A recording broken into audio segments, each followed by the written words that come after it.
Nearly 3 weeks after the Kasese floods that rendered many homeless, residents are starting to count the cost, paying heavily for the effects of the floods. Kilembe Hospital, the epicenter of the floods, was completely destroyed.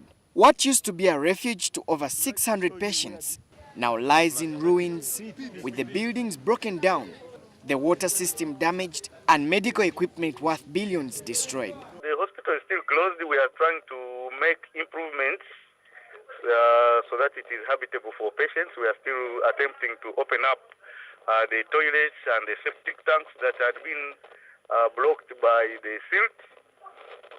And tomorrow we shall have a general staff meeting here. All the staff will come from wherever they have been, and we chart a way forward to see whether we can open up a few places like the OPD. And later on, throughout the month, we may open up the inpatient, with the difficulty, of course, as we wait for help from outside. The hospital was submerged by the raging flood waters and now forms part of the river course. This is terrible. So all these were swept away. As residents pick up the pieces, Disaster Preparedness Minister Muso Echeru says that the health sector remains top on agenda. We'll reopen. We are working around the clock to make sure that, one, apart from the drugs that we're going to give, we're going to do everything possible to start OPD work fast. And this, the discussion between government and the hospital authorities in very advanced stages. So we certainly will do a piecemeal intervention. But as for the stones that now kind of litter the whole place, it will take a bit of time. The floods also left many bridges destroyed and roads washed away. This has since made transport very difficult, especially between Kilembe and Kasese. For those who cannot afford 15,000 shillings for a border ride through the rocks, not many options are available.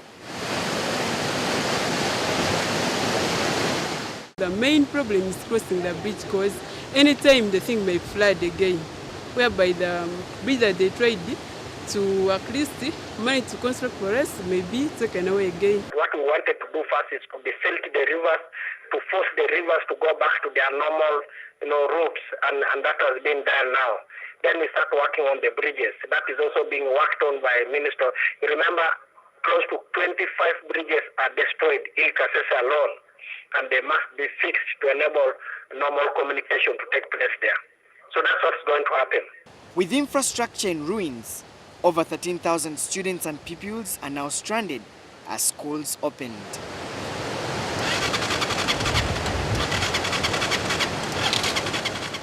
We try to go to school.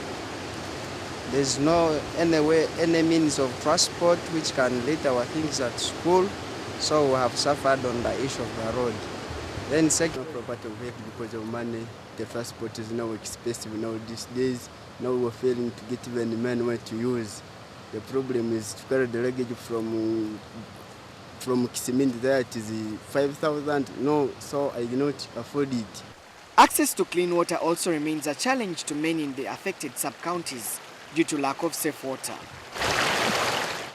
Solomon Serwanja, NTV.